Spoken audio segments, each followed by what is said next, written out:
ತಾಯಿ ಬಸವಣ್ಣನೇ ತಂದೆ, ಬಸವಣ್ಣನೇ ಪರಮ ಬಂಧುವರಿಗೆ ವಸುದೀಶ ಕಪಿಲ ಸಿದ್ಧ ಮಲ್ಲಿಕಾರ್ಜುನ ನಿಮ್ಮ ಹೆಸರಿಟ್ಟವರು ಬಸವಣ್ಣನಯ್ಯ.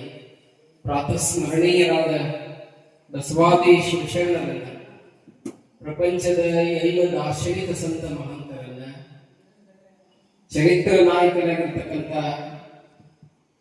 ಉತ್ತರ ಕರ್ನಾಟಕದ ದಾರ್ಶನಿಕ ಕವಿ, ನೆಲದ ಸಂತ, ನೆಲದ ಭಾಷೆಯನ್ನ ತನ್ನ ಪದಗಳಲ್ಲಿ ನುಡಿಗಳಲ್ಲಿ ಬಳಸಿರುವಂತ ಶಿಶುನಾಳದ ಶರೀಫ ಶಿವಯೋಗಿಯನ್ನ ಮನೋಮಂದಿರದಲ್ಲಿ ಸ್ಮರಣೆಯನ್ನು ಮಾಡಿಕೊಂಡು ಶ್ರಾವಣ ಮಾಸದ ಅಂಗವಾಗಿ ಆ ಪುರಾಣವನ್ನ ನಡೆದಿರುವಂತಹ ಈ ಸಮಾರಂಭವನ್ನ ಉದ್ಘಾಟನೆ ಮಾಡಿದಂತಹ ಉದ್ಘಾಟಕರು, ಈ ಸಮಾರಂಭದ ಸಾನ್ನಿಧ್ಯವನ್ನು ವಹಿಸುವಂತಹ ಪೂಜ್ಯರು ಮತ್ತು ಈ ವೇದಿಕೆ ಮೇಲಿರ್ತಕ್ಕಂಥ ಎಲ್ಲ ಗಣ್ಯಾತಿ ಗಣ್ಯರು, ಕಲಾವಿದರು ಎಲ್ಲರಿಗೂ ಅನಂತ ಭಕ್ತಿಯ ಶರಣಾರ್ಥಿಗಳು. ಬಹುಶಃ ಒಲಿನಾಗ ಅನ್ನ ಇಟ್ಬಿಟ್ಲೆ ಕುದ್ಯಾಕ ಅನ್ನ ಇಟ್ಟಿರ್ತಿರ್ತಾವ. ಕುದ್ಯಾಕ ಅನ್ನ ಇಟ್ಟಾಗ ಆ ಅನ್ನ ಕುದ್ದೈತೆ ಇಲ್ಲ ಅಂತ ನೋಡಾಕ ಇಡೀ ಅಗಲನ್ನು ಹೆಚ್ಚಿಸೋದು ಅವಶ್ಯಕತೆ ಇರೋದಿಲ್ಲ. ಇಡೀ ಅಗಲನ್ನು ಹೆಚ್ಚಿಗೆ ನೋಡಾಗಿಲ್ಲ, ಸುಮ್ಮನೆ ಒಂದಿಷ್ಟು ಒಂದು ಅಗಲನ್ನು ಹೆಚ್ಚಿಗೆ ನೋಡಿ ಬಿಡ್ತಾರೆ. ನೋಡಿದಾಗ ಆ ಅನ್ನ ಕುದ್ದೈತೆ ಇಲ್ಲ ಅಂತ ಹೇಳ್ಬಿಡ್ತಾರೆ ಹೆಣ್ಮಕ್ಳು. ಹಾಗೆ ಇವತ್ತಿನ ಸಮಾರಂಭದಲ್ಲಿ ನಮ್ಮ ಶಾಸ್ತ್ರಿಗಳು ಒಂದು 4 ಏನು ಹೇಳಿದ್ರಲ್ಲ, ಅದನ್ನ ನೋಡಿದಾಗ ಏನ್ ಅನಿಸ್ತದೆ ಅಂತ ಹೇಳಿದ್ರೆ, ನಮ್ಮ ಶ್ರಾವಣದ ಮಾಸದ ಅನುಭವನ ಇಂದ ಕೂದು ಬಿಟ್ಟತಿ ಅಂತ ಹೇಳಿ ಅರ್ಥ ಆಗಿದೆ ನಮಗೆ. ಯಾಕೆ ಹೇಳ್ತೇನೆ ಅಂತ ಕೇಳಿದ್ರೆ, ಅವರ ವಾಣಿಯಲ್ಲಿ ಅಂತ ಶಕ್ತಿ ಇದೆ ಅಂತ ಹೇಳಿ ನನಗಾಗಲೇ ಅರ್ಥ ಆಯ್ತು. ಯಾಕಂದ್ರೆ ರೇಡಿಯೋ ಕಲಾವಿದರು, ನಮ್ಮ ಗವಾಯಿಗಳು ಕೂಡ ಬಹಳ ಚಂದ ಹಾಡ್ತಾರೆ. ಅವರು ನಾವು ಹಾನಗಲ್ ತಾಲೂಕು ಬ್ಯಾಗಾದಿ ಒಳಗೆ ನಮ್ಮ ಜೊತೆ ಪ್ರವಚನಕ್ಕೆ ಹಾಡ್ಲಿಕ್ಕೆ ಬಂದಿದ್ದೆವು. ಎಲ್ಲ ಒಳ್ಳೆಯ ಕಲಾವಿದರು ಇವತ್ತು ಬಂದಿದ್ರು. ಪ್ರಕಾಶ್ ಬಗ್ಗೆ ಹೇಳೋದು ಬೇಡ, 5 ಪಂಚವಾದ್ಯ ನುಡಿಸುವಂತವ್ರು. ಬಹುಶಃ ಇದು ಒಟ್ಟ ಎಷ್ಟು ಚಲೋ ಆಗ್ತತಿ ಅಂತ ಕೇಳಿದ್ರೆ, ಶ್ರಾವಣ ಮಾಸ ಇದು ಅನುಭವದ ಮಾಸವಾಗಿ ಪರಿವರ್ತನೆ ಆಗ್ತತಿ ಎನ್ನುವಂತಹದ್ದು ಬಹಳ ಸತ್ಯವಾಗಿರುವಂತ, ಇವತ್ತು ಹಚ್ಚಿರುವಂತ ಈ ವರ್ಷ ಗುಡಿಯೊಳಗೆ ಹಚ್ಚಿರುವಂತ ಪುರಾಣ ಅಂತದ್ದು ಕೇಳಿದ್ರೆ ನಾಡಿಗೆ ಒಂದು ಸಂದೇಶವನ್ನು ಕೊಟ್ಟಿರ್ತಕ್ಕಂಥದ್ದು. ಶಿಶುನಾಳ ಶರೀಫರು ಅಂತ ಕೇಳಿದ್ರೆ ಬಹಳ ದೊಡ್ಡವರು. ನಮ್ಮ ಭಾರತದ ಪರಂಪರೆನ ಅಜ್ಮೀರದ ಗರೀಬ್ ನವಾಜ್, ಫತೇಪುರ್ ಶಿಕ್ರಿಯ ಸಲೀಂ ಚಿಸ್ತಿ, ಗುಲ್ಬರ್ಗಾದ ಬಂದೇ ನವಾಜ್, ಶಿರಹಟ್ಟಿಯ ಫಕೀರ್ ಸ್ವಾಮಿ, ಶಿಶುನಾಳದ ಶರೀಫ. ಏನ್ ಹೇಳಬೇಕು ಈ ನಾಡಿನ ಪರಂಪರೆಯನ್ನು? ಇಲ್ಲೇ ನಮ್ಮ ಸಿಂಧಿ ತಾಲೂಕಿನಾಗ ತಗೋಬೇಕು ಅಂತ ಕೇಳಿದ್ರೆ ಹೇಗೆ ಶಿಶುನಾಳ ಶರೀಫರು ಮುಸಲ್ಮಾನ ಶಿಷ್ಯ, ಬ್ರಾಹ್ಮಣ ಮುಸಲ್ಮಾನ ಹುಡುಗ ಬ್ರಾಹ್ಮಣ ಗುರುವಿಗೆ ಶಿಷ್ಯನಾಗಿದ್ದ. ಹಂಗ ಇಲ್ಲಿ ನಮ್ಮ ಭಾಗದಲ್ಲಿ ಸಮೀಪದಲ್ಲಿ ಹೇಳ್ಬೇಕಂತ ಕೇಳಿದ್ರೆ, ಇಲ್ಲೇ ನಮ್ಮ ಬೊಮ್ಮನಳ್ಳಿಯ ಭೀಮಾಶಂಕರ ಮಹಾರಾಜ ಜಂಗಮರ ಗುರು ಬ್ರಾಹ್ಮಣ ಶಿಷ್ಯ, ಮುಸಲ್ಮಾನ ಶಿಷ್ಯ, ಅವ್ರಿಗಾಗಿರ್ತಕ್ಕಂಥ ಪರಂಪರೆಯನ್ನು ಇನ್ನು ನಾವು ಈ ಕೊಂಡಿ ಕಳಿಸಿಲ್ಲ. ಬಹುಶಃ ನಾವು ಬಹಳ ನೋಡ್ಬೋದು. ಈ ಕರ್ನಾಟಕದಲ್ಲಿ, ಭಾರತದಲ್ಲಿ ಬಹಳ ಅದ್ಭುತವಾಗಿರ್ತಕ್ಕಂಥ ಶಿರಹಟ್ಟಿ ಫಕೀರ್ ಸ್ವಾಮಿ ಅವ್ರ ಗುರುಗಳು ಯಾವ್ದು ಹೇಳಿದ್ರೆ ಜಂಗಮ ಹುಡುಗ. ಅವರು ಗುರು ಖ್ವಾಜಾ ಅಮೀನುದ್ದೀನ್ ಅವ್ರ ಬಗ್ಗೆ ನಾವು ಕೇಳ್ತೀವಿ. ಖ್ವಾಜಾ ಅಮೀನುದ್ದೀನ್ ಅವ್ರ ಕೇಳ್ತೀವಿ. ಯಾಕೆ ಅಂತ ಕೇಳಿದ್ರೆ, ಹಿಂದೂ ಮುಸ್ಲಿಂ ಬಾಯಿ ಅನ್ನುವಂತ ಪರಂಪರೆಯನ್ನು ಕೊಟ್ಟೋಗಿರ್ತಕ್ಕಂಥ ಸಂತರ ನಾಡು. ಈ ನಾಡಿಗೆ ಮುಸಲ್ಮಾನರು ಬರಬೇಕಾದ್ರೆ ಏನ್ ಬಂದ್ರಲ್ಲ, ಗೌರಿ ಗಜನಿ ಕೈಬರ್ ಕಣಿವೆ ಮೂಲಕ ನಮ್ಮ ಭಾರತವನ್ನ ಪ್ರವೇಶ ಮಾಡ್ತಾರೆ.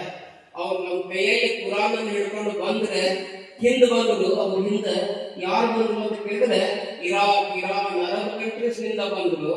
ಏನ್ ತಗೊಂಡು ಬಂದ್ರು ಅಂತ ಕೇಳಿದ್ರೆ, ಇವ್ರೇನ್ ಕಟ್ಟಡ ಹಿಡ್ಕೊಂಡು ಬಂದಿದ್ರಲ್ಲ, ಅವ್ರಿಂದ ಏನ್ ಹಿಡ್ಕೊಂಡು ಬಂದ್ರು ಅಂತ ಕೇಳಿದ್ರೆ ಕುರಾನ್ ಬಗ್ಗೆ ಕಟ್ಟಡ ಹಿಡ್ಕೊಂಡು ಬಂದಿದ್ರು.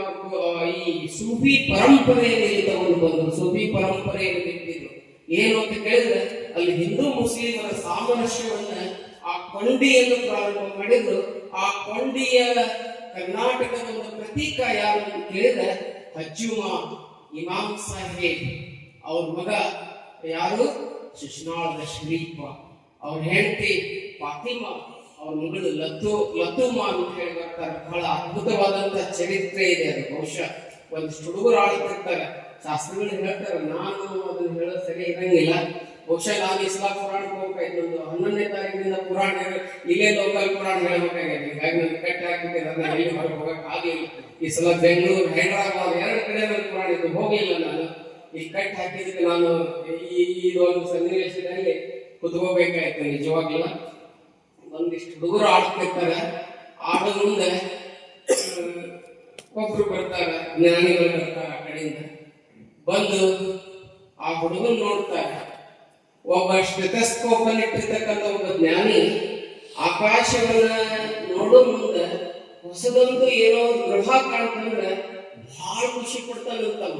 ಹಂಗ ಆಟ ಆಡುವ ಹುಡುಗರಲ್ಲಿ ಯಾರು ನೋಡಿದ್ರ ಜ್ಞಾನಿಗಳು? ಜ್ಞಾನಿ ದೃಷ್ಟಿಗೆ ಜ್ಞಾನಿನೇ ಕಾಣ್ತಾನೆ. ಇರುವಿ ಹೆಚ್ಚೆ ಇರುವಿಗೆ ಗೊತ್ತಾಗ್ತದೆ ಅನ್ನೋ ಹಾಗೆ ಬಹುಶಃ ಈ ಜ್ಞಾನಿ ಆ ಹುಡುಗ ನೋಡ್ತಾರ. ಬಂದು ಹೇಳ್ತಾರ, ನಿಮ್ಮ ಅಪ್ಪನ ಹೆಸರು ಏನು ಅಂತ ಕೇಳ್ತಾರೆ. ಆ ಹುಡುಗ ನಾವಾಗಿದ್ರೆ ನಮ್ಮ ಅಪ್ಪಿಂಗ ನಮ್ಮ ವಂಶಾವಳಿನ ಹೇಳ್ಬಿಡ್ತಿದ್ದ ಅಪ್ಪನ ತೆಗೆದು. ಅವ ಹಂಗ ಹೇಳಿಲ್ಲ. ನಿಮ್ಮ ಅಪ್ಪ ಯಾರೋ ಅವನ ನಮ್ಮ ಅಪ್ಪ ಅಂತ ಅಂದವ. ನಿಮ್ಮ ಅಪ್ಪ ಯಾರೋ ಅವನ ನಮ್ಮ ಅಪ್ಪ ಅಂದ. ಯಾರು ಕೇಳಿ ಕಪಾಳ ಪಡಿತಿದ್ರು ನಿಜವಾಗಿಲ್ಲ. ಲೋಕದಂತೆ ಬರಲು, ಲೋಕದಂತೆ ಇರಲು, ಲೋಕದಂತೆ ಹೋಗಲು ನೋಡಯ್ಯ. ಪುಣ್ಯದಂತೆ ಬಪ್ಪರು, ಜ್ಞಾನದಂತೆ ಇಪ್ಪರು, ಮುಕ್ತಿಯಂತೆ ಹೋಗುವರು ನೋಡಯ್ಯ. ಉಲ್ಲಿಂಗ ಪ್ರಕೃತಿಯ ವಿಶ್ವೇಶ್ವರ ನಿಮ್ಮ ಶರಣರು ಅನ್ನೋ ಹಾಗೆ ಬಹುಶಃ ಆ ಹುಡುಗನ್ ಕರ್ಕೊಂಡು ಹಂಗ ಮನೆಗೆ ಹೋಗ್ತಾರ. ಏನ್ರಿ ಇಂಥ ಜ್ಞಾನಿಗಳು ನಿಮ್ಮ ಅಪ್ಪನ ಹೆಸರು ಏನಂತ ಕೇಳಿದ್ರೆ ಇಮಾ ಅಂತಾನ. ಯಾರು ಮುಂದೆ ಇಮಾಮ್ ಸಾಹೇಬ್ ಅಂತ ಬರ್ತದೆ.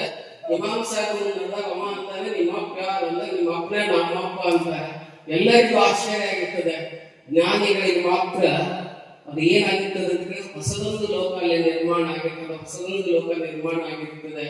ನಿಮ್ಮಪ್ಪ ಯಾರು ಅಂದಾಗ ನಿಮ್ಮ ಅಪ್ಪನೇ ನಮ್ಮಪ್ಪ ಅಂದಾಗ ಅವನೇ ಜಗದಪ್ಪನೇ ನಿಮ್ಮಪ್ಪನ ಹೌದು, ನಮ್ಮಪ್ಪನ ಹೌದು ಅಂತ ಹೇಳಿ ಇಮಾಮ್ ಸಾಹೇಬ್ ಒಂದು ಕಳಶದ ಗೋವಿಂದ ಭಕ್ತರಿಗೆ ಉತ್ತರವನ್ನು ಕೊಟ್ಟು ಈ ನಾಡಿನ ನೆಲದ ಸಂತನಾಗಿ ನೆಲದ ಭಾಷೆಯನ್ನ ಬಹಳ ಚೆನ್ನಾಗಿ ತುಡಿಸಿಕೊಟ್ಟಂತ ಮತ್ತೊಬ್ಬ ಯಾರಾದ್ರೂ ಕವಿರಾಯಕರ ಸಂತ ಶಿಶುನಾಳದ ಶರೀಫ ಶಿವಯೋಗಿ ಅಂತ ಹೇಳಿ ನಾವು ಬಹುಶಃ ಹೇಳ್ಬೇಕಾಗ್ತದೆ. ನಾನು ಬಾಳ ಏನು ಹೇಳಂಗಿಲ್ಲ. ಯಾಕಂತ ಕೇಳಿದ್ರೆ ಮುಂದಿನ ಇನ್ನು ಮುಂದಿನ ಟ್ರಯಲ್ ನಾವೆಲ್ಲ ದಿನ 7ರಿಂದ ಎಷ್ಟು ಗಂಟೆ ಮಠ? 9 ಗಂಟೆ ಮಠ. ಬಹುಶಃ ಟೈಮ್ ಒಂದು ಬಹಳ ಮಹತ್ವವನ್ನು ಕೊಟ್ಬಿಟ್ರಿ ಅಂತ ಕೇಳಿದ್ರೆ ಈ ಪುರಾಣ ನಿಜವಾಗ್ಲೂ ಏನಾಗ್ಬಿಡ್ತದೆ ಅಂತ ಕೇಳಿದ್ರೆ ಬಹಳ ಅದ್ಭುತವಾಗಿ ಆಗ್ಬಿಡ್ತತಿ. ನಮ್ಮ ಶಾಸ್ತ್ರಗಳು ಕರೆಕ್ಟ್ 7 ಗಂಟೆಗೆ ಹಾಡು